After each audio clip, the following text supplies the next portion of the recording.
Hi, today I'm for the new REALME Pad Mini and I'll show you the face unlock test on this device.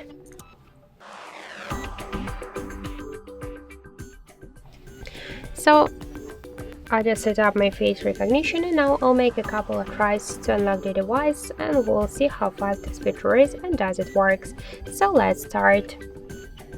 1, 2, 3, 4, 5. So as we can see, the face unlock option works here fast and correct, and we just unlock the device successfully without any problems. I just suggest you to try this unlock method, but don't forget that the face unlock is less secure than the passcode or PIN code unlock methods. So thank you for watching, and if you find this video helpful, leave thumbs up and subscribe our channel.